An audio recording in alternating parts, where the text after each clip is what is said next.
Good evening. Top స్టోరీకి స్వాగతం. ఈరోజు టాపిక్ ఇవాళ 75 సంవత్సరాల స్వాతంత్ర దినోత్సవ సంబరాలు దేశం మొత్తం చూసాం. నిజానికి ఈ స్వాతంత్రం సామాన్యుడి ప్రయోజనాలు నెరవేరుస్తుందా? అలాగే అసలు స్వాతంత్రానికి అభివృద్ధికి సంబంధం ఉందా? ఏం ఆశించి మనము స్వాతంత్ర సమర పోరాటం చేశామో ఆశించింది మనం సాధించామా లేదా? అలాగే భారతదేశానికి స్వతంత్రం వచ్చిన తర్వాత మనము ఒక అద్భుత రాజ్యాంగాన్ని రచించుకున్నాం. సర్వసత్తాక గణతంత్ర ప్రజాస్వామ్య భారతదేశంలో సమన్యాయం ఉండాలని, అలాగే స్వేచ్ఛ, అభివృద్ధి అందరికీ సమానంగా పంచబడాలని, ఇన్ని ఆశయాలతో 75 సంవత్సరాల క్రితం ప్రారంభించిన ప్రయాణం ఇవాళ ఎటువైపు వెళుతోంది, ఏమి సాధిస్తోంది? అలాగే తెల్లవాడిని వెళ్ళగొట్టాం, మరి ఉన్నవాడు ఉద్ధరిస్తున్నాడా అన్న ప్రశ్న ఇవాళ ప్రతి గ్రామంలో వినిపిస్తోంది. గ్రామం అని ఎందుకని మనం ప్రత్యేకంగా చెప్పుకోవాలంటే భారతదేశంలో 70% మందికి పైగా రైతులే ఉన్నారు.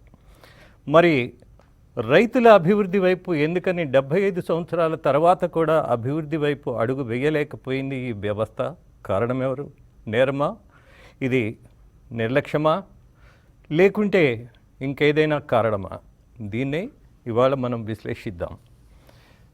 ఈ కార్యక్రమాన్ని ప్రారంభించబోయే ముందు ఇవాళ గుంటూరులో జరిగిన ఒక దుర్ఘటన, రమ్యను హత్య చేయటం, సంతాపాన్ని తెలియజేస్తూ ఇటువంటి సంఘటనలు ఎందుకు జరుగుతున్నాయన్న ఒక ప్రశ్నకు ఎప్పుడు దొరుకుతున్న సమాధానం ఒకటే: శిక్షలు కఠినంగా లేవని. అలాగే యువత తప్పుదోవ పడుతోంది అన్నటువంటి ఒక వ్యాఖ్య కూడా ఉంది. కానీ భారతదేశంలో యువత తప్పుదోవ పట్టిందా లేదా అన్న ప్రశ్నకు సమాధానంగా మనం కొంచెం లోతుగా వెళ్ళి చూస్తే వాళ్ళు ఎప్పుడు తప్పుదోవ పట్టలా. మరెవరు? సో ఈ విషయాన్ని పక్కన పెడుతూ స్వాతంత్రం మనకు ఏం పంచింది, ఏం ఆశించాం?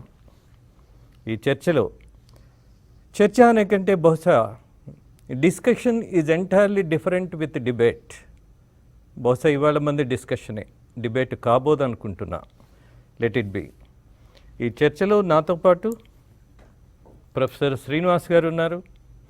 అలాగే ప్రముఖ విశ్లేషకులు, కమ్యూనిస్టు నాయకులు లక్ష్మీనారాయణ గారు కూడా ఉన్నారు. వీరిద్దరూ ఇవాళ 75 సంవత్సరాల భారతదేశ స్వతంత్రం మనకి సాధించింది ఏంటి అన్న ఒక క్లారిటీ ఇవ్వాలని ఆశిస్తూ చర్చను ప్రారంభిస్తున్నా. లక్ష్మీనారాయణ గారు, మీతోనే ప్రారంభిద్దాం. నమస్తే రాజేంద్ర గారు, మీకు నమస్కారం.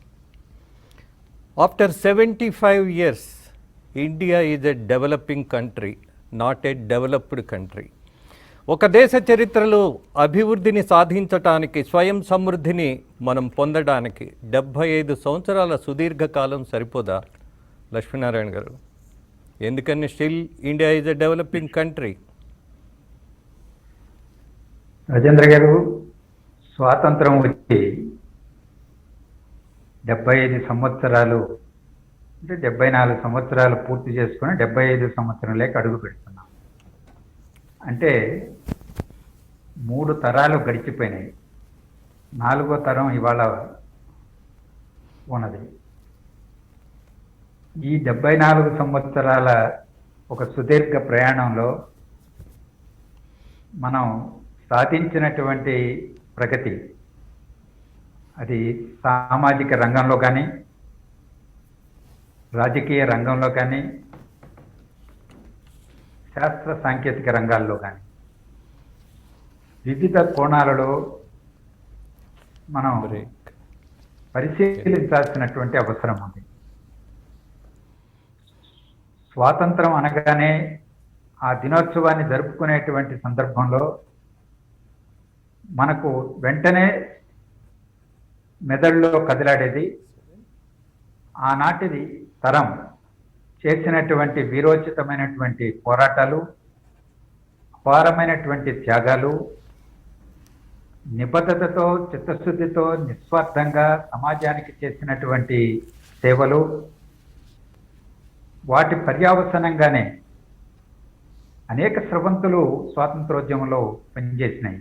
అహింసావాదంతో మహాత్మా గాంధీ నేతృత్వంలో జాతి మొత్తం ఐక్యమై పోరాటం చేస్తే కులాలు, మతాలు, ప్రాంతాలు, భాషలకు అతీతంగా ఉద్యమంలో పాల్గొంటే భగత్ సింగ్ లాంటి వాళ్ళు, చంద్రశేఖర్ ఆజాద్ లాంటి వాళ్ళు, విప్లవకారులు, అనేక మంది కమ్యూనిస్టులు వారి పద్ధతుల్లో వాళ్ళు పోరాటం చేయడం జరిగింది. అనేక మంది ప్రాణత్యాగాలు చేశారు, జైళ్ళకి వెళ్ళారు. ఆ చరిత్ర వర్ణనాతీతం. అది తలుచుకున్నప్పుడు మన వెంట్రుకలు నిక్కపొడుచుకుంటాయి. ఆ తరం వాళ్ళని ప్రజాప్రతినిధులుగా చట్టసభలకు పంపిస్తే చట్టాలు రూపొందించేటువంటి సందర్భంలో పార్లమెంటులో ఏ విధమైనటువంటి చర్చలు జరిగేటివో మనం అనేక గాథలుగా వింటూనే ఉంటాం, చదువుకుంటున్నాం.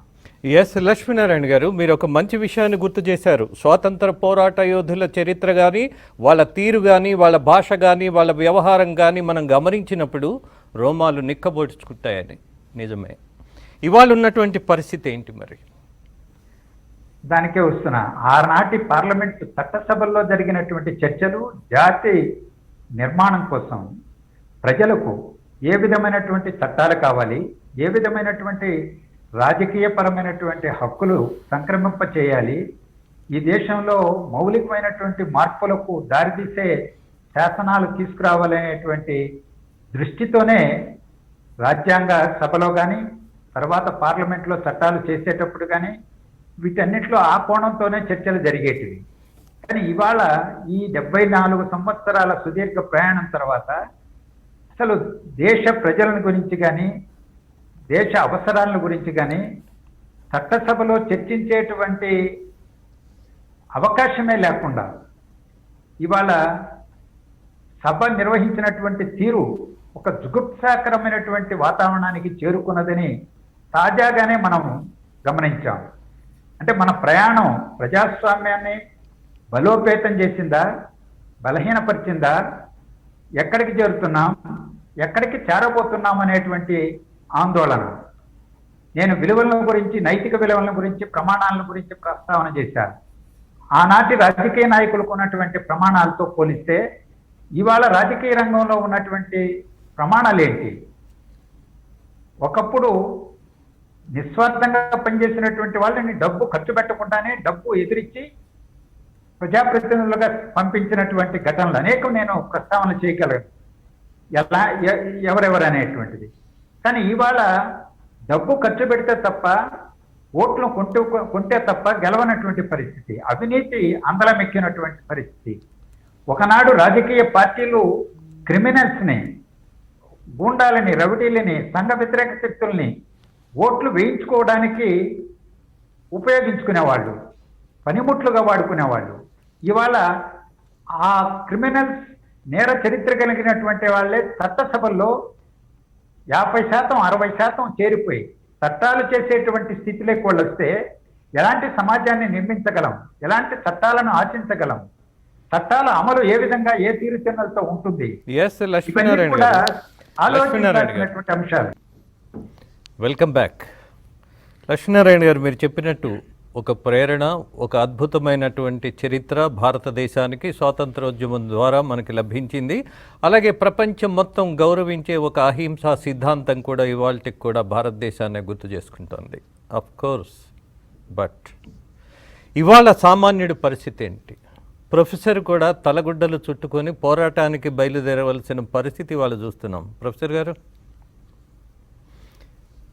ఈ డిస్పారిటీ, మనకి రాజ్యాంగంలో స్వేచ్ఛ, స్వాతంత్రం, హక్కులు, అలాగే కొన్ని బాధ్యతలు ఇన్ని ఇచ్చిన తర్వాత ఇవాళ ఉన్నటువంటి పరిస్థితిలో స్వేచ్ఛకి, భద్రతకి, అభివృద్ధికి మీరిచ్చే నిర్వచనం ఏంటి? స్వేచ్ఛ ఎవరికండి? ఒక రైతుకి తాను మోసపోయాను, తనకు అన్యాయం జరిగింది అని ఒక సభ పెట్టుకోవటానికి స్వేచ్ఛ ఉందా? ఒక నిరుద్యోగికి మాకు భవిష్యత్తుకు భరోసా లేదు అని ఒక ర్యాలీ చేయడానికి స్వేచ్ఛ ఉందా? ఎవరికి స్వేచ్ఛ ఉంది? పట్టపగలు హత్యలు చేసే వాళ్ళకి స్వేచ్ఛ ఉంది. ఎవరికి స్వేచ్ఛ ఉంది? డజన్ల కొద్ది షార్ట్షీట్లున్న రాజకీయాల్లో కోట్లాది రూపాయలు వెదజల్లి మంత్రులు ముఖ్యమంత్రులు అయ్యే వాళ్ళకి స్వేచ్ఛ ఉంది. మీరు స్వేచ్ఛ గురించి, స్వాతంత్రం గురించి, హక్కుల గురించి మాట్లాడుతున్నారు.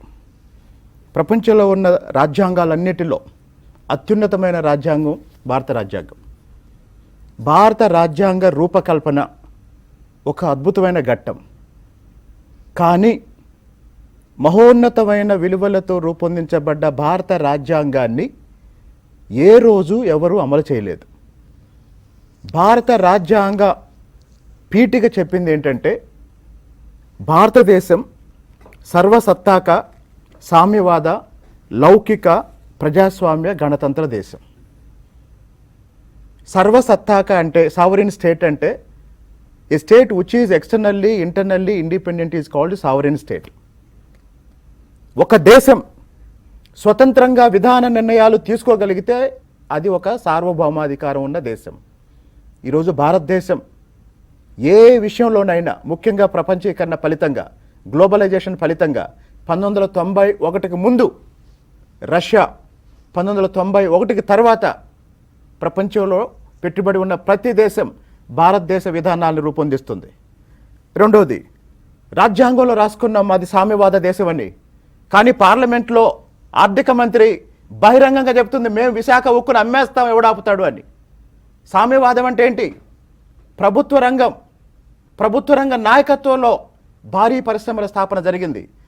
మరి సామ్యవాద దేశంలో పెట్టుబడిదారీ కంపెనీలకి, అంబానీలకి, అదానీలకి, రిలయన్స్కి ఎలా రెడ్ కార్పెట్ వేస్తారు? ఇది సామ్యవాదమా?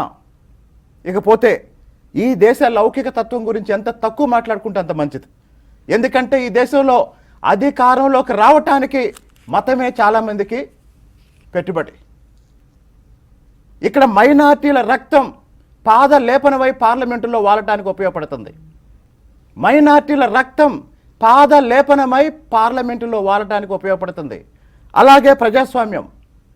ఈ దేశంలో పంచాయతీ నుంచి పార్లమెంటు వరకు ఎక్కడ 10% ప్రజాస్వామ్యం కూడా లేదు. లేని వాటన్నిటినీ ఈరోజు మనం చెప్పుకుంటున్నాం. భారత స్వాతంత్ర పోరాటం మొత్తం ప్రపంచ చరిత్రలోనే ఒక అద్భుతమైన మానవ విలువల కోసం జరిగిన పోరాటం. మీకు అమెరికా స్వాతంత్ర పోరాటంలో 2-3 లీడర్సే కనపడతారు. ఒక జార్జ్ వాషింగ్టన్, ఒక థామస్ జెఫర్సన్. మీకు రష్యా విప్లవంలో ఒక లెనిన్ తర్వాత ట్రాస్కీ వీళ్ళే కనపడతారు. మీరు చైనా చూసుకుంటే ఒక మావో కనపడతాడు. కానీ భారతదేశ స్వాతంత్ర పోరాటం మీరు నాయకుల్ని చూస్తే you can see a galaxy of leaders. కానీ ఈరోజు భారతదేశం ఏ విలువల కోసం అయితే స్వాతంత్ర పోరాటం జరిగిందో దాని పూర్తిగా భిన్నంగా భారతదేశం ఈరోజు వెళ్తుంది. మీరు ఏ విషయమైనా తీసుకోండి. స్వాతంత్ర పోరాటం దేనికి జరిగింది? ఇంకొకటి మన దేశానికి స్వాతంత్రం వచ్చింది అని పెద్దోళ్ళు చెప్తారు, పిల్లలు అదే నమ్ముతూ వస్తున్నారు. మన దేశానికి స్వాతంత్రం వచ్చింది అనేది ఎలాంటిదంటే ఈ తరానికి ఇప్పటి పరిస్థితులు తెలిసిన వాళ్ళకి అర్థమయ్యేటట్టు ఒక్క వాక్యంలో చెప్తా. తెలంగాణ రాష్ట్రం రావటం ఎలాంటిదో స్వాతంత్రం రావటం అలాంటిదే. తెలంగాణ రాష్ట్ర ప్రత్యేక రాష్ట్ర సాధన ఏ విలువల కోసం పోరాడారు, ఏ లక్ష్యాల కోసం జయశంకర్ గారు పోరాడారు. ఈరోజు తెలంగాణ ఎవరి చేతుల్లో ఉంది? తెలంగాణలో ఎవరికి స్వాతంత్రం వచ్చింది? తెలంగాణలో ఈరోజు ఎవరికి అధికారం వచ్చింది? తెలంగాణలో ఈరోజు వనరులన్నీ ఎవరు అనుభవిస్తున్నారు? ఖచ్చితంగా 75 సంవత్సరాల క్రితం భారతదేశంలో కూడా అదే జరిగింది. ఎత్తుగడల్లో భాగంగా ఇవాళ రాజకీయాల్లో అధికారం రావటం, కోల్పోవడం ఇవన్నీ చూస్తున్నాం. ఇది ఒక రాజకీయ తంత్రంగా మారి. అయితే స్వాతంత్రానికి సంబంధించి పేదరికం నుంచి స్వాతంత్రం రాలేదు, నిరుద్యోగం నుంచి స్వాతంత్రం రాలేదు, వెనుకబాటుతనం నుంచి స్వాతంత్రం రాలేదు, కుల వివక్షత నుంచి స్వాతంత్రం రాలేదు. ఎవరికి స్వాతంత్రం వచ్చింది? దోసుకునే వాళ్ళకి స్వాతంత్రం వచ్చింది. అదే ప్రశ్న. హత్యలు చేసే వాళ్ళకి స్వాతంత్రం వచ్చింది. ఒక చిన్న బైట్ చూద్దాం శ్రీనివాస్ గారు. ముందు పులివెందుల్లో ఒక దళితుడు భూమిని వైసీపీ అధికారంలోకి వచ్చిన వారం రోజుల్లో ఎలా కబ్జా చేశారో మీరు ఈ వీడియోలో చూడండి. నమస్తే సార్, నాది వేముల మండలం వేలుపల గ్రామం సార్. నాది పులివెందుల నియోజకవర్గం సార్. నాది ఒక దళితుల కుటుంబం సార్. నేను పులివెందుల నియోజకవర్గం జగన్మోహన్ రెడ్డి ఒక దళితుల కుటుంబాన్ని సార్. నేను 2012 నుంచి 2019 వరకు నాకు పులివెందుల క్రాప్ లోన్ తెచ్చుకున్నా సార్. గత ప్రభుత్వంలో రుణమాఫీ డబ్బులు కూడా ఉన్నాయి సార్ నాకు. ఈ ప్రభుత్వం వచ్చిన తర్వాత నాకు వైఎస్ఆర్ కాంగ్రెస్ పార్టీ కొంతమంది నా భూమి కబ్జా చేశారు సార్. నేను మన కలెక్టర్ దగ్గర పోయి స్పందన కార్యక్రమంలో పెడితే స్పందన కార్యక్రమంలో 4 మాటలు చేస్తాంలే బాబు అన్నారు. 4 మాటలు పెట్టి పట్టించుకోలేదు సార్. 2 సంవత్సరాలు తిరుగుతున్నాడు సార్. నేను ఒక దళితుల కుటుంబం అని చెప్పి నన్ను ఎవరు పట్టించుకోరు సార్.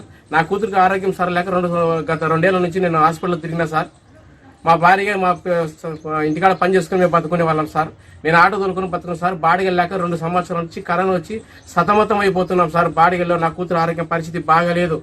నాకు సాగు తప్ప ఏం మార్గం లేదు సార్. నా కుటుంబం 5 మంది తప్పక. తర్వాత మళ్ళీ నేను ఎంఆర్ ఆఫీస్కి వచ్చి ఎంఆర్ లోపల రానివ్వంటాడు. నా పరిస్థితి బాగాలని చెప్పి బీటెక్ రవి సార్ దగ్గర తీసుకెళ్లాను. ఆయన ప్రపంచాన్ని తెలిపినాడు. నేను ఆటో తోలుకునే బతుకునే వాడిని కానీ సార్.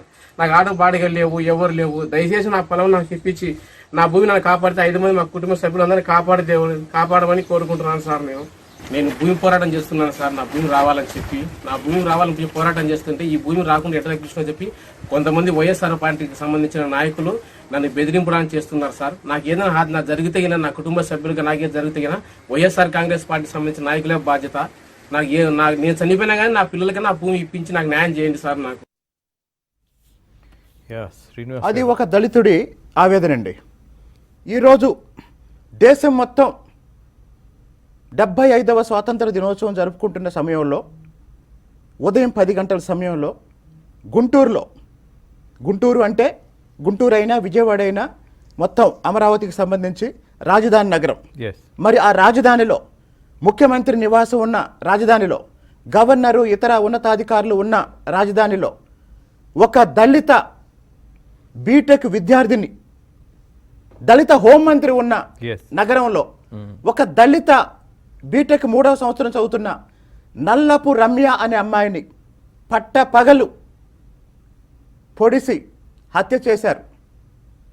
మరి 75 సంవత్సరాల స్వాతంత్రంలో మహిళలకు రక్షణ లభించిందా? మహిళలకు స్వేచ్ఛ వచ్చిందా? మీరు చెప్పారు మనం స్వేచ్ఛను సాధించాం, మనం స్వాతంత్రాన్ని సాధించాం, మనం హక్కుల్ని సాధించాం. వాస్తవానికి 1947కు ముందు వేటి కోసమైతే మనం పోరాడామో, మనం స్వేచ్ఛ కోసం పోరాడాం, మనం పౌర హక్కుల కోసం పోరాడాం, మనం రక్షణ కోసం పోరాడాం.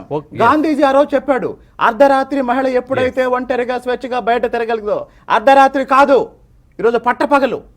మరి కాబట్టి ఆ రోజు మనం దేనికోసం అయితే పోరాడామో అవే పరిస్థితులు ఈ రోజు ఉన్నాయి. పరిస్థితుల్లో మార్పు ఏం రాలేదు. మార్పు ఒక్క విషయంలో వచ్చింది, దోచుకునేవాడు మారాడు. ఆ రోజు బ్రిటిష్ వాడు దోచుకున్నాడు, ఈరోజు భారతీయుడే మనం ఎన్నుకున్నవాడే, మనం ఓట్లేసి సీట్లో కూర్చోబెట్టిన వాడే మనల్ని దోసుకుంటున్నాడు. దోపిడీ మారలేదు, దోపిడీదారుడే మారాడు. అది స్వతంత్ర భారతదేశం అయినా, లేకపోతే ఆంధ్రప్రదేశ్ అయినా, తెలంగాణ అయినా, ఏదైనా. మనము రాజ్యాంగాన్ని గుర్తు చేసుకుంటున్నప్పుడు దాని వెన్నెముకగా ఉన్నటువంటి మహానుభావుడు అంబేద్కర్ని గుర్తు చేసుకోవాలి. అలాగే అంబేద్కర్ చరిత్రను మనం ఖచ్చితంగా మరింత గుర్తు చేసుకోవాలి. ఆయన అనుభవించినటువంటి అవమానం నుంచి రాజ్యాంగం పుట్టుకొచ్చింది. కనీసం కొంతమందికైనా ఈ రాజ్యాంగం ద్వారా భద్రత కలిగించగలమన్న నమ్మకంతో, మీరు అన్నారే ఇప్పుడే, సర్వస్వతంత్ర గణతంత్ర ప్రజాస్వామ్య భారతదేశానికి ఒక అద్భుతమైనటువంటి న్యాయం జరిగే ఒక రాజ్యాంగం కావాలనుకున్నారు. కానీ శ్రీనివాస్ గారు మీరు అంటున్నారు ఇవాళకి కూడా, నా మొదటి question, the basic question is that after 75 years ఎందుకు భారతదేశం ఇంకా డెవలపింగ్ కంట్రీ లిస్టులో ఉంది అన్నదానికి మీరిద్దరూ చెబుతున్నటువంటి అనేక ఉదాహరణలు.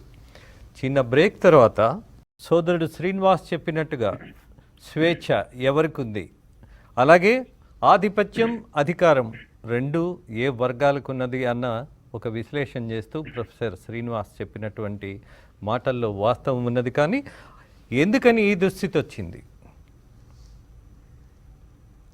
శ్రీనివాస్ గారు చెప్పిన ప్రతి మాటతో నేను ఏకీభవిస్తున్నాను. ఈ పరిస్థితి రావడానికి ఈ దేశంలో పాలక పార్టీలు అనుసరించినటువంటి విధానాలే మౌలికమైనటువంటి అంశంగా నేను చూస్తున్నాను. బలమైనటువంటి సంఘటిత ఉద్యమాలు, పోరాటాలు జరిగినటువంటి నేపథ్యంలో వాటి ద్వారా అనేకం సాధించుకోబడ్డాయి. ఇవాళ అలాంటి రాజకీయ సామాజిక ఉద్యమాలు చాలా బలహీనమైనటువంటి స్థితులకి నెట్టివేయబడ్డాయి. మనం స్వాతంత్రం వచ్చిన తర్వాత వయోజన ఓటు హక్కు కోసం కూడా పెద్ద పోరాటం యువజన విద్యార్థులు చేస్తేనే సాధించుకోబడింది. ప్రైవేట్ రంగంలో ఉన్నటువంటి అనేక సంస్థలను జాతీయం చేసుకోవడానికి పోరాటాలు జరిగినాయి. ప్రభుత్వ రంగ నిర్మాణానికి, ప్రభుత్వ రంగ పరిరక్షణకి ఉద్యమాలు జరిగినాయి. దున్యావానికి భూమి కోసం పోరాటం జరిగింది. భూ సంస్కరణల చట్టం కోసం పోరాటమే. భూసేకరణ చట్టం 2013 కోసం పోరాటమే. ఈరోజు గిరిజనులు, దళితులపైన ఎస్సీ ఎస్టీ అట్రాసిటీస్ ప్రివెన్షన్ యాక్ట్ను సంపాదించుకోవడానికి, గిరిజనులకు అటవీ హక్కులు సంపాదించుకోవడానికి, విద్యా హక్కు చట్టాన్ని కానీ, గ్రామీణ ఉపాధి హక్కు చట్టాన్ని కానీ, సమాచార హక్కు చట్టాన్ని కానీ, ఇలా చాలా చట్టాలు సంపాదించుకోవడానికి అనేక పోరాటాలు, అనేక త్యాగాలు చేస్తేనే, సుదీర్ఘకాలం చేస్తేనే అవి సాధించుకోబడ్డాయి. అవి ఎంతవరకు అమలవుతున్నాయి అనేటువంటిది వేరే విషయం. ఇవాళ భూమి సమస్య ఇక్కడ ఒక ఘటన కూడా ప్రస్తావనకు వచ్చింది. ఒకనాడు దున్యవానికి భూమి పేరుతో కమ్యూనిస్టులు అనేక పోరాటాలు, సుదీర్ఘ పోరాటాలు చేశారు. తెల్లపల్లి రాజా జమీందారుకు వ్యతిరేకంగా కావచ్చు, అనేక పోరాటాలు మనం ఉదాహరించుకోవచ్చు. ఆ భూ సంస్కరణ చట్టాన్ని అమలులోకి వచ్చేటప్పటికి నిర్వీర్యం చేయడం జరిగింది. ఎస్సీలకి భూములు ఇచ్చేటువంటి దాన్ని ఇచ్చినట్టు ఇచ్చి అన్యాక్రాంతం చేయడం జరిగింది. అమ్మడానికి వీల్లేదు, కొనడానికి వీల్లేదని చట్టం చేసినా అవి ఎస్సీల చేతుల్లో లేనటువంటి పరిస్థితి. షెడ్యూల్ ఏరియాలో ఉన్నటువంటి గిరిజన భూములు అమ్మకూడదు, కొనకూడదు. కానీ చాలా భూములు అన్యాక్రాంతం అయిపోయినాయి. ఈరోజు చట్టాలు సాధించుకోవడం ఒకటైతే, చట్టాలను అమలు చేయించుకోవడం కూడా ఒక పెద్ద సవాలుగా మారిపోయింది. అలాగే సాంఘిక అత్యాచారాలు, అంటరానితనం, మహిళలపైన అత్యాచారాలు, దురాగతాలు శ్రీనివాస్ గారు ప్రస్తావించారు. ఈరోజు గుంటూరులో జరిగింది. ఎంత అమానుషమైంది ఆటవిక చర్య అది. ఈ మధ్య కాలంలోనే సీఎం క్యాంప్ కార్యాలయానికి తాడేపల్లికి పూతవేట దూరంలోనే ఒక మహిళ పైన ఇది జరిగింది. వాళ్ళు ఎవరో పట్టుకునేటువంటి పరిస్థితి కూడా లేదు. మళ్ళా ఇవాళ అమరావతి పరిధిలో ఉన్నటువంటి ప్రాంతంలోనే ఇలాంటి ఘటన జరుగుతుంటే, గిరిజన ప్రాంతాల్లో, గ్రామీణ కుగ్రామాల్లో ఇంకెలాంటి దారుణాలు ఉన్నాయి, వెలుగు చూడనటువంటి ఎన్నో. అందువల్ల మహిళలకి భద్రత లేనటువంటి పరిస్థితి. ఎస్సీ ఎస్టీ అట్రాసిటీస్ యాక్ట్ వచ్చినా దళితులకు భద్రత లేనటువంటి పరిస్థితి. ఆ చట్టాన్ని దుర్వినియోగం చేసి ప్రభుత్వాలు ప్రత్యర్థుల పైన ప్రయోగిస్తున్నటువంటి దుర్మార్గం కూడా చూస్తున్నాం. అందువల్ల సామాజిక ఉద్యమాలు, రాజకీయ ఉద్యమాలు ఎప్పుడైతే బలహీనపడ్డాయో కొత్త చట్టాలను సాధించుకోలేకపోతున్నాం, ఉన్న చట్టాలను అమలు చేయించుకోలేకపోతున్నాం. అసలు ఉన్న చట్టాలని మనము ప్రయోజనకరంగా, మామూలుగా ఇవాళ ఒక నేరం జరిగితే ఆ నేరం మీద కొన్ని సంవత్సరాల పాటు బెయిల్లో నేరస్తుడు ఉంటున్నాడు. అలాగే ఎవరైతే వైట్ కాలర్ అఫెన్సెస్ చేస్తున్నారో, కోట్లాది ధనం కొల్లగొట్టిన తర్వాత ఆ కేసులు విచారణ వాళ్ళ జీవిత కాలం నడుస్తూనే ఉంటాయి. నాకు అర్థం కానిది శ్రీనివాస్ గారు, నేను ఒక 100 కోట్లు కొల్లగొట్టేస్తా, ప్రజాధనాన్ని నిట్ట నిలువున పట్ట పగలు కొట్టేస్తా.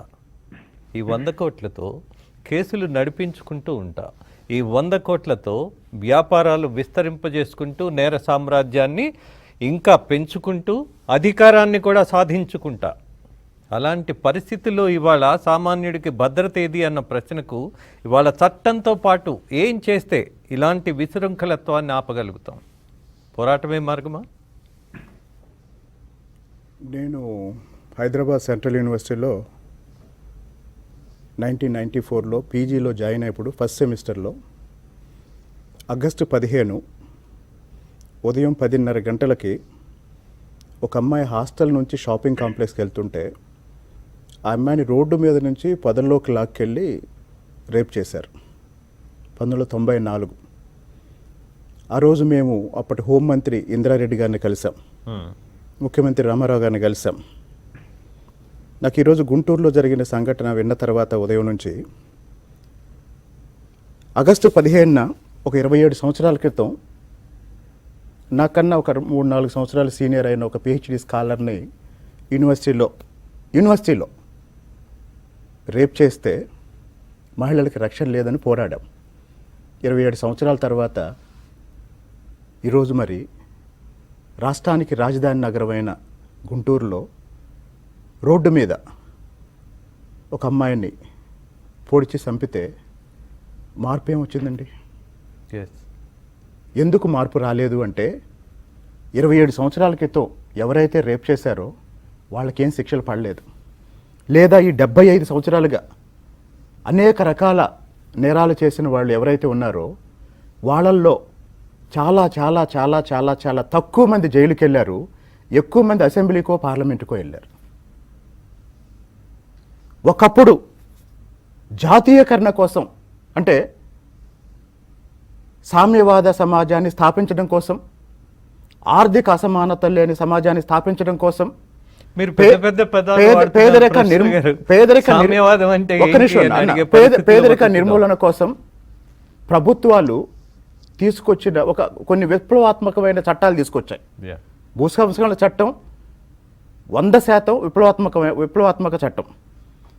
అంటే ఒకప్పుడు పేదల కోసం పనిచేస్తుంది అనుకుంటున్న ప్రభుత్వం ఈరోజు ప్రైవేటీకరణ కోసం అవసరమైతే పేదలకు ఇచ్చిన భూమిని కూడా లాక్కొని కార్పొరేట్లకు ఇస్తుంది. విశాఖ ఉక్కుకి భూమి ఇచ్చింది ఎవరు? రైతులు. మరి ప్రభుత్వం ఏం చేస్తుంది? దాన్ని తీసుకెళ్ళి కార్పొరేట్ శక్తులకు ఇస్తుంది. ఇంతకుముందు మీరు ఒక ప్రశ్న అడిగారు, మరి 75 సంవత్సరాల తర్వాత కూడా భారతదేశం అభివృద్ధి చెందుతున్న దేశం ఏంటి అని. వాస్తవానికి చాలామందికి తెలియని విషయం, అసలు భారతీయులకే తెలియని విషయం, India was most developed country in the world before India was conquered by the British. అని నాకు ఇంగ్లీష్లో ఫ్లో వస్తుందని చెప్పాను. బ్రిటిష్ వాళ్ళు మన దేశాన్ని ఆక్రమించి పరిపాలన ప్రారంభించడానికి ముందు భారతదేశమే, ఎందుకంటే 1757 జూన్ 23 ప్లాసీ యుద్ధంలో సిరాజుద్దౌలా ఓడిపోవటం బ్రిటిష్ పాలన ప్రారంభమైంది. 1757 జూన్ 23 ప్లాసీ యుద్ధం. మరి ఆ 190 అప్పటికి భారతదేశ పరిస్థితి ఏంటంటే India was the largest producer of industrial goods. ఈరోజు మనం చైనా గురించి మాట్లాడుకుంటున్నాం, మ్యానుఫ్యాక్చరింగ్లో చైనా ఈజ్ లీడింగ్ అది. లేదా అమెరికా గురించి మాట్లాడుకుంటున్నాం, పారిశ్రామిక రంగంలో అమెరికా అభివృద్ధి చెందిన దేశం అని. 18వ శతాబ్దంలో అమెరికా ఎక్కడుందండి? 18వ శతాబ్దంలో ఆర్థికంగా అమెరికా ఎక్కడ?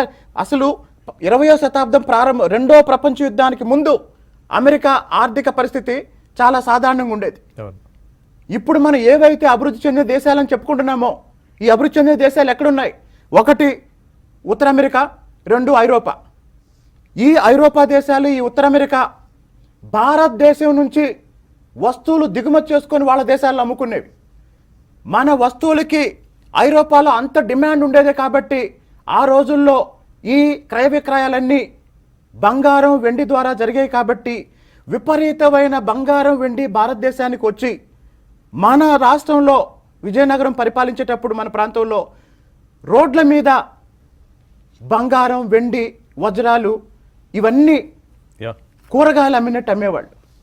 ఒక్క నిమిషం, మీకు సికింద్రాబాద్లో కార్ఖానా అని ఒక ప్లేస్ ఉంటుంది. కార్ఖానా అంటే ఇండస్ట్రీ. ఒక 600 సంవత్సరాల క్రితం నరేంద్ర మోడీ 2015లో మేక్ ఇన్ ఇండియా అని ప్రకటించాడు. నరేంద్ర మోడీ కన్నా 600 సంవత్సరాల క్రితం ఫిరోజ్ షా తుగ్లక్, ఢిల్లీని పరిపాలించిన ఫిరోజ్ షా తుగ్లక్ దివానీ కార్ఖానాని, అంటే డిపార్ట్మెంట్ ఆఫ్ ఇండస్ట్రీస్ 600 సంవత్సరాల క్రితం అప్పటికి ఐరోపాలో ఇంకా పారిశ్రామిక విప్లవం ప్రారంభం కాలేదు. ఐరోపా వాళ్ళకి పరిశ్రమలు అంటే ఏంటో తెలియనప్పుడు ఇక్కడ డిపార్ట్మెంట్ ఆఫ్ ఇండస్ట్రీస్ ఉంది, అందుకే సికింద్రాబాద్లో కార్ఖానా ఉంది. మరి అదే ఫిరోజ్ షా తుగ్లక్, మీకు హైదరాబాద్లో లంగర్ హౌస్ ఉంది. లంగర్ అంటే పేద ప్రజలకి ఉచితంగా అన్నం పెట్టే ప్రాంతాన్ని లంగర్ హౌస్ అంటారు. లంగర్ అంటే గంజి. అలాగనే హైదరాబాద్లో ఖైరతాబాద్ ఉంది. ఖైరత్ అంటే సంక్షేమం. అప్పట్లో దివానీ ఖైరత్ డిపార్ట్మెంట్ ఆఫ్ వెల్ఫేర్ ఉండేది. మరి 500-600 సంవత్సరాల క్రితం పాలకులు పేద ప్రజలకి గంజి పోయటం కోసం, ఆకలి తీర్చడం కోసం లంగర్ హౌసులు నిర్వహించారు. ఈరోజు ప్రభుత్వం అమ్మ క్యాంటీను, అన్న క్యాంటీను, 5 రూపాయలకు భోజనం మారింది ఏంటండి? ఏం మారింది? మరి ఎందుకు భారతదేశం ప్రపంచంలోనే ఆర్థికంగా బాగా అభివృద్ధి చెందిన దేశం ఎందుకు అంటే భారతదేశ సంపదని ఆ రోజు బ్రిటిష్ వాళ్ళు దోసుకెళ్లారు. మరి ఈరోజు భారతదేశ సంపదని భారతదేశంలో ఉన్న రాజకీయ నాయకులు, కార్పొరేట్ శక్తులు దోసుకొని విదేశాలకు తరలిస్తున్నారు. అందుకే ఇవాళ కూడా ఒక డేటా తీసుకున్నప్పుడు భారతదేశంలో అత్యంత సంపన్నవంతులు ఎవరు, ఈ దేశంలోనే మొత్తం ఒక 50 మంది చేతుల్లోనే ఈ సంపద అంతా ఉన్నది అన్న ఒక వాస్తవం మనకి చాలా కొట్టొచ్చినట్టు తెలియజేస్తున్నాయి. మిగతా విషయాలకు వెళ్తే ఇది నిజమైన స్వాతంత్రమా అన్న బేసిక్ క్వశ్చన్కి మనం ఇవాళ పునరాలోచన చేస్తున్నాం. లక్ష్మీనారాయణ గారు, ఇది నిజమైన స్వాతంత్రమా అన్న ప్రశ్నకు ఇప్పటి వరకు మనం మాట్లాడుకున్న మాటల్లో ఇది స్వతంత్రం కానే కాదని మాట్లాడుతున్నాం. అదే అర్థం వచ్చేట్టుగా, అదే వివరంగా మీరు తెలియజేస్తున్నారు. ఇక స్వాతంత్రానికి అభివృద్ధికి అసలు సంబంధం ఉందా? రాజేంద్ర గారు, అసలు మనం సాధించుకున్నది స్వాతంత్రమే కాదు అనేటువంటి దృక్పథం ఎవరికి ఉన్నా అది సరైనది కాదు. మనం స్వాతంత్రం సంపాదించుకున్నాం. అవి అభివృద్ధి చేసుకోవడంలో, మనం అందరికీ స్వాతంత్ర ఫలాలు అందేలాగా చేసుకోవడంలో ఈ గడచిన 74 సంవత్సరాల కాలంలో వైఫల్యం చెందామనేటువంటి కోణంలోనే మనం ఆలోచన చేయాలి. అది సరైనదిగా ఉంటుంది. ఇవాళ రాజకీయ స్వాతంత్రం వచ్చింది, ప్రభుత్వాలను ప్రజలే ఎన్నుకుంటున్నారు, వయోజన ఓటు హక్కు కూడా వచ్చింది. నేను ఇంతకుముందు అన్నట్టు అనేక ప్రభుత్వాలను తొలగించడం జరిగింది, కొత్త ప్రభుత్వాలను ఎన్నుకోవడం జరుగుతున్నది. ఏకపార్టీ పాలన అంతమైపోయింది, సంకీర్ణ రాజకీయాలు వచ్చినాయి. ప్రజలు ప్రభుత్వాలు అనుసరించే విధానాలను 5 సంవత్సరాలు ఓపిక వాటిని టాలరేట్ చేసినా 5వ సంవత్సరం వచ్చేటప్పటికి దించాలనుకుంటే దించేయచ్చు. అందువల్ల కానీ అది పరిపూర్ణమైనటువంటి రాజకీయ స్వాతంత్రం వచ్చిందా అంటే లేదు. ఒక బలహీనమైనటువంటి ప్రజాస్వామ్య వ్యవస్థ భారతదేశంలో ఉన్నది, దాంట్లో అనుమానం లేదు. రెండవది ఆర్థిక స్వాతంత్రం. నా ఉద్దేశంలో రాజ్యాంగాన్ని బలహీనపరిచారనే ఒక అభిప్రాయం ఉంది. దాన్ని రాజ్యాంగంలో అనేక మార్పులు రావాలి, కొన్ని మార్పులు వచ్చినాయి. కానీ ఇవాళ రాజ్యాంగంలో ఉన్నటువంటి మొత్తం స్వరూపాన్ని మార్చేయాలనేటువంటి ఒక సెమీ ఫ్యాసిస్ట్ మతోన్మాదులు అధికారంలోకి రావడంతో ఇక ఇవాళ ప్రజాస్వామ్య వ్యవస్థను, లౌకిక వ్యవస్థను, లేకపోతే సామ్యవాద భావజాలానికి అనుగుణంగా పెట్టుకున్న లక్ష్యాన్ని ధ్వంసం చేసేటువంటి శక్తులు అధికారంలోకి వచ్చినాయి. ఇవాళ వాళ్ళు పెత్తనం చెలాయిస్తున్నారు భవిష్యత్తు పట్ల. అందుకనే ఆందోళన వ్యక్తమవుతున్నది. ఒక నినాదం నేను 1989లోనే కన్యాకుమారి నుంచి ఢిల్లీకి సైకిల్ జాతర చేశాం 2.5 నెలల పాటు. నినాదం ఏంటి? Save India, change India. ఆనాటికే మతోన్మాద శక్తుల యొక్క ప్రమాదం పెద్ద ఎత్తున వచ్చింది. రథయాత్ర పేరుతో రకరకాల రూపంలో వచ్చింది. లక్ష్మీనారాయణ గారు, మతోన్మాదం, దాంతో పాటు మరొకటి ఇవాళ రాజకీయంలో చాలా దారుణమైనటువంటి పరిస్థితుల్లో దూసుకొచ్చింది నేరం అనేది. ఈ నేరస్తులు ఎవరైతే ఉన్నారో వాళ్ళు అధికారం కోసం పాకులాడటం, ఇదే ఇవాళ వచ్చినటువంటి గాంధీ మహాత్ముడు చెప్పిన అహింసా సిద్ధాంతం, అలాగే ఆయన ఆచరించినటువంటి ఒక సింపుల్ సిటీ. ఆయన లండన్కి రౌండ్ టేబుల్ సమావేశానికి వెళ్ళినప్పుడు కూడా ఆయా సందర్భాలలో ఆయన వేషం భాష ఏమి మారల, కొల్లాయిగట్టిన గాంధీ ఇవాళ కూడా భారత సంస్కృతిని అలాగే భారతీయుడుకున్నటువంటి ఒక నమ్మకాన్ని గౌరవాన్ని పెంచినటువంటి ఒక ప్రవర్తన. మరి ఇవాళ చూస్తే ప్రధానమంత్రికి కూడా ఒక designer, dress sense, camera sense, అన్ని సెన్సులు ఉన్నాయి కానీ కామన్ సెన్స్ లేదేమో, ప్రజల పట్ల బాధ్యతగా లేరేమో అన్న ఒక స్పృహ అయితే కలిగిస్తున్నారు. కారణం రాష్ట్రపతిగా ఎన్నుకున్న తర్వాత రాష్ట్రపతులు వాళ్ళు ఉన్నటువంటి భవనానికి పెడుతున్న ఖర్చు ఎంత, ఒక వ్యక్తి నివాసం ఉండడానికి, because why we are mentioning this, India is a developing country, still India is a developing country. మరి ఈ కంట్రీలో బాధ్యత కలిగిన వాళ్ళు ఎందుకని గాంధీ మహాత్ముడిని కేవలం ఉపన్యాసాల్లో మాత్రమే ఉదహరిస్తారు? ఆయన పద్ధతులు ఎందుకు ఆచరించరు? శ్రీనివాస్ గారు, ఏమనిపిస్తుంది మనకి? ఇంతకుముందు భారతదేశ అధ్యక్షుడిగా ఉన్న మహానుభావులు ఒక ఆయన ఉన్నారు, కలగనమన్నారు, ఆ కళను నిజం చేసుకోమన్నారు. కానీ ఇప్పుడు అందరూ ఇవాళ రాష్ట్రపతి భవన్కి అవుతున్న ఖర్చు ఎంత, ఉద్యోగులు ఎంతమంది ఉన్నారు, ఏ సెక్షన్ నుంచి ఆయన రిప్రజెంట్ చేస్తూ ఎందుకని నిరాడంబరతను కనీసం మాత్రం చూపించలేకపోతున్నారు? రాష్ట్రపతి మన పరిపాలన వ్యవస్థలో అత్యున్నతమైన పదవి, ప్రథమ పౌరుడు అంటాం. First citizen of India. అయితే ఆ రాష్ట్రపతి పదవిలో ఎవరున్నా 1947 తర్వాత పరిపాలన నిర్మాణంలో మార్పులేం రాలేదు. అంతకుముందు వైస్రాయ్ ఉండేవాడు, ఇప్పుడు రాష్ట్రపతి వచ్చాడు, అంతే తేడా. అవును, మనం రాజ్యాంగంలో ప్రజాస్వామ్యం అని చెప్పుకుంటున్నాం, కానీ వాస్తవానికి ఈరోజు కూడా మన పరిపాలనా వ్యవస్థలో 99% బ్రిటిష్ వారి పరిపాలననే మనం కొనసాగిస్తున్నాం. Indian administration is a legacy of the British. మార్పేమీ లేదు. అయితే ఆ స్థానానికి గౌరవం ఇవ్వాలి, మన ఇంటి పెద్దని మనం ఎలా అయితే గౌరవించుకుంటామో అలాగే గౌరవం ఇవ్వాలనే ఒకే ఒక ఉద్దేశంతో ఆ వ్యవస్థను మనం కొనసాగిస్తున్నాం. అయితే ఈ ప్రాసెస్ లో మీరు గాంధీ గురించి మాట్లాడారు. గాంధీ ప్రపంచానికి ఇచ్చిన సందేశం ఏంటి? గాంధీ కేవలం భారతదేశ స్వాతంత్ర పోరాటానికి పరిమితమైన వ్యక్తి కాదు. గాంధీ మొత్తం మానవాళికి ఒకే ఒక విధానం ద్వారా ఒకటి నేర్పాడు. గాంధీకి మిగతా నాయకులకి భారతదేశ స్వాతంత్ర పోరాటంలో ఇందాక మొదట్లో నేను చెప్పాను, there was a galaxy of leaders. చంద్రమండలంలో ఎన్ని సుక్కలు ఉంటాయో భారతదేశ స్వతంత్ర పోరాటంలో అంతమంది నాయకులు ఉంటారు. కానీ ఎవరిని మహాత్మా అనలేదు, ఒక్కడనే. అంతకుముందు జ్యోతిబా పూలేని మహాత్మా అన్నారు, ఈ స్వతంత్ర పోరాటంలో గాంధీని మహాత్మా అన్నారు. ఒకే కారణం వల్ల. గాంధీకి ముందు అలాంటి వాడు పుట్టలేదు, గాంధీ తర్వాత అలాంటి వాడు రాలేదు. ఆ ఒక్క కారణం ఏంటంటే ఏది చెప్పాడో అది చేశాడు, ఏది చెప్పాడో అది చేశాడు, ఏది చేశాడో అదే చెప్పాడు. గాంధీ ఏది చెప్పాడో అది ఆచరించాడు, ఏది ఆచరించాడో అదే చెప్పాడు. మిగతా వాళ్ళు చెప్పింది ఒకటి, చేసింది ఒకటి.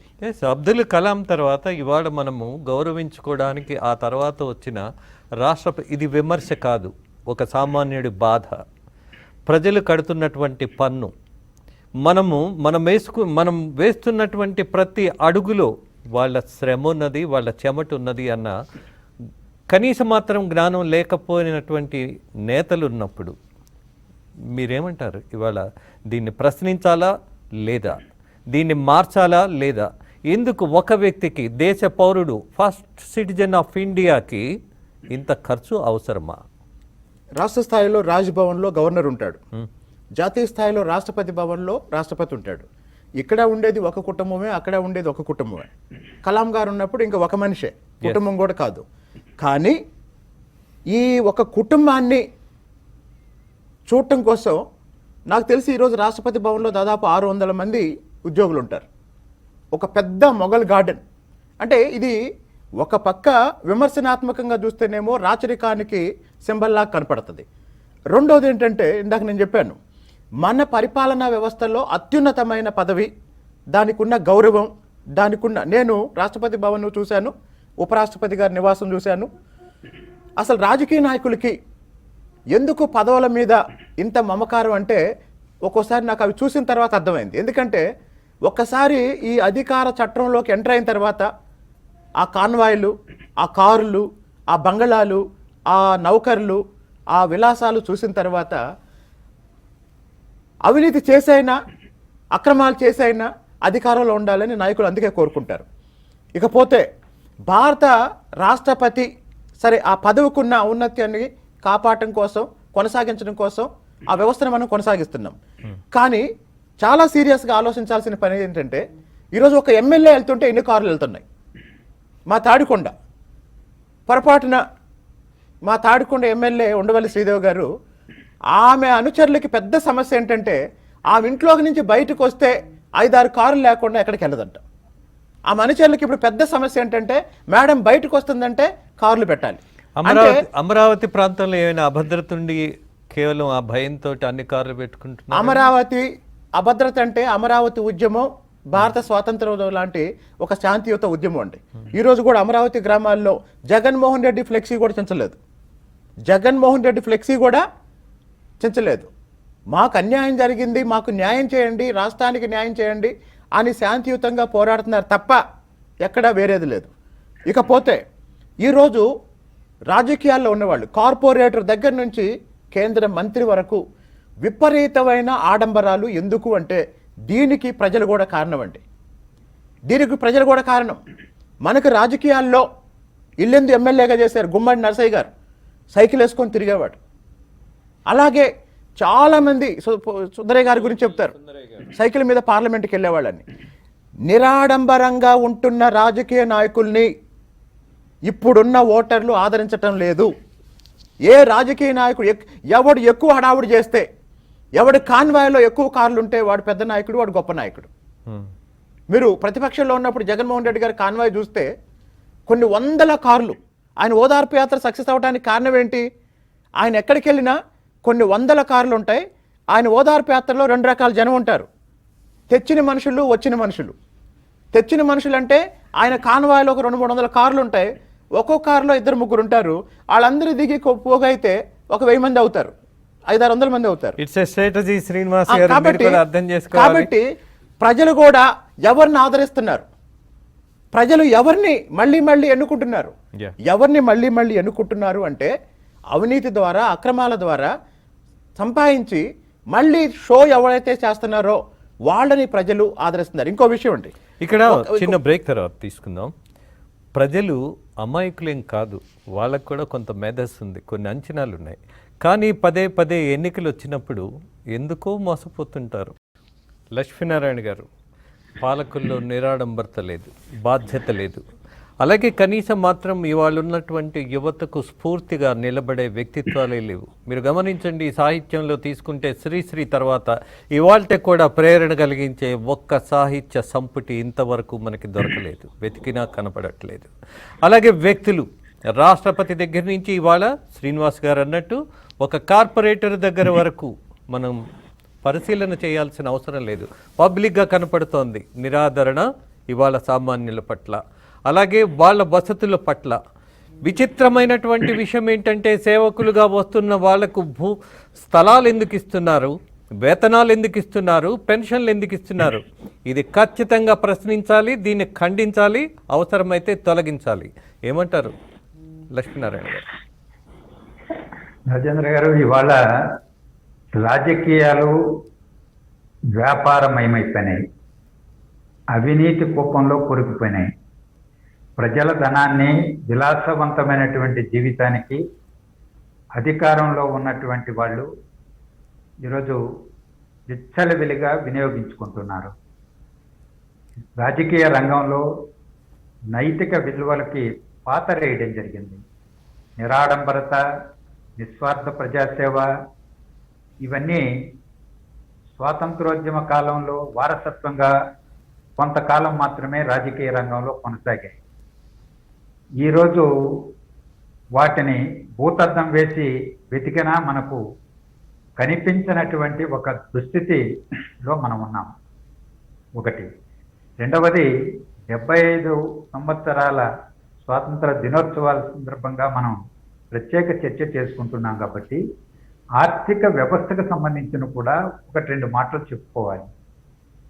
ఇవాళ భారతదేశంలో 140 మంది బిలియనీర్లు తయారయ్యారు. ఆ బిలియనీర్ల చేతుల్లోనే 41% దేశ సంపద పోగుబడింది. ఈ కార్పొరేట్ సంస్థల సంపదను పెంచేటువంటి ఆర్థిక విధానాల వైపే ఇవాళ పాలకులు ఎక్కువగా మొగ్గు చూపెడుతున్నారు. వాళ్ళకు అనుకూలమైనటువంటి పాలనే, చట్టాలనే చేస్తున్నారు. 5 ట్రిలియన్ ఎకానమీ వైపున వెళ్ళాలి అని భారతదేశ ప్రధానమంత్రి మోడీ గారు చెప్తుంటారు. ఇవాళ దాదాపు 2 లక్షల కోట్ల రూపాయలు, అంటే $2 ట్రిలియన్ ఎకానమీ మనది. ఇందులో ఎంత మనం విద్యకు ఖర్చు పెడుతున్నాం, వైద్యానికి ఖర్చు పెడుతున్నాం, ఉపాధి కల్పనకు ఖర్చు పెడుతున్నాం, రక్షిత మంచినీటికి ఖర్చు పెడుతున్నాం, ఆహార భద్రతకు ఖర్చు పెడుతున్నాం అని మనం గణాంకాలు తీస్తే ఈ ఎకానమీ యొక్క దొల్లతనం బయటపడుతుంది. ఎస్ లక్ష్మీనారాయణ గారు, మనకి సమయం కొంచెమే ఉంది. లక్ష్మీనారాయణ గారు, ఒక్క మాట కొంచెం మీకు ఇబ్బంది కలిగిస్తున్నాను. ఒక్క నిమిషం. ఈ దేశంలో ఉన్నటువంటి పౌరుడు ఖర్చు పెడుతున్నటువంటి రూపాయి ఎక్కడికి వెళుతోంది? తిరిగి మన దగ్గరే ఉంటుందా? అది కూడా ఆలోచన చేయాలి. ఏమంటారు లక్ష్మీనారాయణ గారు? ఇవాల్టి కూడా కాల్గేట్, హిందుస్థాన్ ఇలాంటి కంపెనీల యొక్క కేంద్ర బిందువు ఎక్కడుంది?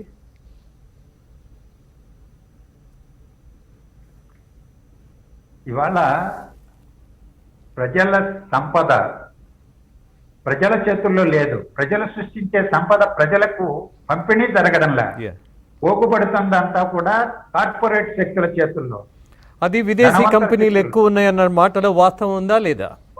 బహుళ జాతి కంపెనీలు, వాటితో పాటు స్వదేశీ కంపెనీలు ఇవాళ 140 మంది బిలియనీర్స్ తయారయ్యారు. వాళ్ళ దగ్గరే సంపద అంతా పోగైతున్నది. అంబానీలు, అదానీలు, వాళ్ళ సంపద కరోనా సందర్భంలో కూడా పేదరికం పెరిగింది, నిరుద్యోగం పెరిగింది, కార్పొరేట్ సంస్థల యొక్క సంపద పెరిగింది. 100% నుంచి 300% పెరిగింది. ఎలా పెరిగింది? దీన్ని ఎలా బ్రేక్ చేద్దాం చివరిగా? ఈరోజు అందుకనే ప్రభుత్వాలు అనుసరించే విధానాలకు వ్యతిరేకంగా ప్రజలు చైతన్యవంతులు కాకుండా, సంఘటితం కాకుండా, ఉద్యమాలు చేయకుండా మార్పు ఎలా సాధించబడుతుంది? స్వాతంత్రోద్యమం ప్రజలు పాల్గొంటేనే స్వాతంత్రం వచ్చింది. బ్రిటిష్ వాడిని ఎల్లగొట్టగలిగాం. ఎస్ లక్ష్మీనారాయణ గారు, పోరాటం ఉంటేనే ఎప్పుడైనా ఫలితాలు ఉంటాయి, 10 మందికి ఈ భద్రత ఉంటుంది, అలాగే సౌభాగ్యం కూడా ఉంటుంది అన్న మాట మీరు చెప్తున్నది వాస్తవమే. కానీ వాళ్ళ పోరాటానికే ఆరాటం ఉంది కానీ అవకాశం లేదంటున్నారు. చివరిగా ఒక్క మాటలో, ఇవాళ ఉన్నటువంటి ఈ 75 సంవత్సరాల స్వాతంత్ర సంబరాలు జరుపుకుంటున్నటువంటి సందర్భంలో సామాన్యుడు కొంచెం మెరుగ్గా బతకాలి అని అంటే ఏం చేద్దాం? 2-3 మాటల్లో ప్లీజ్ ముగించగలరా? ఒకటండి, స్వాతంత్రోద్యమ పూర్తితో త్యాగాలకు సిద్ధపడి ప్రభుత్వాలు అనుసరిస్తున్నటువంటి ప్రజా వ్యతిరేక విధానాలకు వ్యతిరేకంగా పోరాడితే తప్ప కేవలం దేగురిస్తేనో లేకపోతే పైరవీలు చేసుకుంటూనో జీవితాలు బాగుపడతాయి, హక్కులు పరిరక్షించబడతాయి, సామాజిక న్యాయం లభిస్తుంది అని అనుకుంటే అది భ్రమగానే మిగిలిపోతుంది. శ్రీనివాస్ గారు, చివరిగా, ఇది నిజమైన స్వాతంత్రం కాదన్నారు, మంచిది, వాస్తవాలు చెప్పారు, చాలా మంచిది. కానీ ఏ మంచికి మనం పాల్పడాలి, మనం కోరుకుంటున్నామో, ఏం చేస్తే ఆ దశకి వెళ్ళగలం? భారతదేశం 5000 సంవత్సరాల అద్భుతమైన నాగరికత ఉన్న దేశం అండి. ఇప్పుడు అభివృద్ధి చెందిన దేశాలు అని చెప్పుకుంటున్న దేశాలు అడ్రస్ కూడా లేని రోజుల్లో ఈ ప్రపంచానికి నాగరికత నేర్పాం మనం. మరి Yes, అలాంటి శ్రీనివాస్ మరి గారు. మరి అలాంటి దేశం ఒలింపిక్స్ లిస్టులో చూస్తే ఎక్కడుంది? ఎందుకు మనం ఫైన్, మనం నేను ఇంకొక ఎందుకు- మాట అంటాను. నాకు ఒలింపిక్స్ లో మెడల్ రాకపోయినా బాధ లేదు, కానీ ఇక్కడ రైతు అడుక్కునే పరిస్థితికి వెళుతున్నాడు. కార్మికుడు న్యాయబద్ధంగా వేతనం పొందలేకపోతున్నాడు. అలాగే అనేక సెక్షన్స్ ఆఫ్ పీపుల్ ఈ దేశంలో ముఖ్యంగా ఇంకా పోరాటం చేయవలసిన పరిస్థితులే మీ ముందున్నాయని మీరు అందరూ గుర్తు చేస్తున్నారు. ఎక్కడున్నాం మరి మనం? ఒకటండి, స్వాతంత్రానికి సంబంధించి ఆ స్వాతంత్ర స్ఫూర్తితో ఏ లక్ష్యాల కోసమైతే స్వాతంత్ర పోరాటం చేశామో దాన్ని సాధించాలి. ఏ లక్ష్యాల కోసం చేశాం? వాస్తవానికి ఈరోజు దేశం మొత్తం 75 సంవత్సరాల స్వాతంత్ర దినోత్సవం జరుపుకుంటున్న సందర్భంగా సోషల్ మీడియాలో చాలామంది కామెంట్స్ ఏంటంటే వీళ్ళకన్నా బ్రిటిష్ వాళ్ళ పరిపాలనే బాగుంది అని. అయితే పరిపాలన బాగుంది కాబట్టి సుప్రీంకోర్టు చీఫ్ జస్టిస్ కూడా ఇవాళ పార్లమెంటు మీద ఒక కామెంట్ చేసినటువంటి పరిస్థితిగా చెప్పుకుంటున్నాం. ఈరోజు పార్లమెంటు, ఇందాక లక్ష్మీనారాయణ గారు కూడా చెప్పాడు, ప్రజల కోసం పనిచేసే పార్లమెంటు కాదండి. ఓకే, ఈ రోజున్న అసెంబ్లీలు ప్రజల కోసం పనిచేసే అసెంబ్లీలు కాదండి. ప్రజలు ఏం కోరుకుంటున్నారు? వాస్తవానికి ఈ 75 సంవత్సరాల్లో విద్యారంగంలో మనం ఎక్కడున్నాం? వైద్యంలో మనం ఎక్కడున్నాం? ఎక్కడైతే వనరులు ఖర్చు పెట్టాలో అక్కడ పెట్టకుండా, అక్కడ పెడితే ప్రజల జీవితాల్లో మౌలికమైన మార్పు వస్తుంది, ప్రజల జీవితాల్లో గుణాత్మకమైన మార్పు వస్తుంది. ప్రజల జీవితాల్లో మౌలికమైన మార్పు, గుణాత్మకమైన మార్పు రావటం పాలకులకు ఇష్టం లేదు. మరో స్వాతంత్ర పోరాటం లాంటి ఒక గొప్ప పోరాటం ఇవాళ అవసరమని మనకి 1970వ దశకంలో జయప్రకాష్ నారాయణ గారు చెప్పారు సంపూర్ణ విప్లవం. వాస్తవానికి ఈ రోజు మళ్ళీ భారతదేశంలో స్వాతంత్ర పోరాటానికి ముందు కులం మీద మనం పోరాడాం, విజయం సాధించాం. అందరం కలిసి పోరాడాం. మతం మీద మనం పోరాడాం, విజయం సాధించాం. మీరు గమనించండి, ఈ దేశం స్వతంత్రానికి ముందు కలిసి ఉంది కాబట్టే బ్రిటిష్ వాడిని మనం పారదోలాం. కానీ స్వాతంత్రం తర్వాత విడిపోయాం. ఎందుకు విడిపోయాం? When you are talking about the AP, ఇవాళ 3 ముక్కలుగా విభజన జరిగిపోయింది. ఇవాళ ఒక ప్రాంతం వాడు మరొక ప్రాంతం వాడి క్షేమం కోరుకోవటల్లా. మరి ఈ పరిస్థితిలో మీరు చెప్పే పోరాటాలు సాధ్యమా? ఒకటండి, మానవ చరిత్రలో ఎప్పుడైనా సరే స్వార్థపరులు ఉంటారు, మొత్తం లోక కళ్యాణం కోసం పనిచేసే వాళ్ళు ఉంటారు. ఎవరు అధికారంలో ఉన్నా చేయాల్సిన పని ఏంటంటే మొత్తం ఎన్నుకున్న ప్రజల కోసం, సమాజాభివృద్ధి కోసం, ఒక ప్రాంతం కాదు, ఒక వర్గం కాదు, సమాజాభివృద్ధి కోసం. ఈరోజు రాయలసీమ ప్రాజెక్టు గురించి ఆ కృష్ణా బోర్డు, ఆంధ్రప్రదేశ్ ప్రభుత్వం ఏదో తప్పులు చేసినట్టు మాట్లాడుతుంది. కానీ ఈరోజు రాయలసీమకి నీళ్ళు ఇవ్వటం కోసం జగన్మోహన్ రెడ్డి గారు ఏం చేసినా ఆంధ్రప్రదేశ్ ప్రజలంతా సమర్థించాలి. ఎందుకో తెలుసా? మొత్తం ఆంధ్రప్రదేశ్ అభివృద్ధి చెందితేనే ఆంధ్రప్రదేశ్లో అన్ని ప్రాంతాల వాళ్ళకి ఉపాధి పెరిగిద్ది, అభివృద్ధి పెరిగిద్ది, జీవన ప్రమాణ స్థాయి పెరిగిద్ది. కానీ ఇక్కడ ఒకటే సమస్య, కోరుకున్నది సాధించి పెట్టేది ఎవరు? అలాగే ఎన్నుకున్న వాళ్ళు ప్రజల అభిప్రాయం మేరకు పాలన చేసే అవకాశం ఉందా లేదన్నటువంటి సమస్య ఇవాళ వేధిస్తోంది ప్రతి క్షణం. అలాగే మంచినీటి ధర ఇవాళ ఒక బాటిల్ రేటు చూసుకుంటే 24 రూపాయల వరకు ఉంటుంది. బట్ గ్రామాల్లో రైతు కష్టపడి పాలు అమ్ముకుందామంటే దరిదాపుల్లో కూడా రేటు ఉండట్లేదన్నటువంటి ఒక బాధ.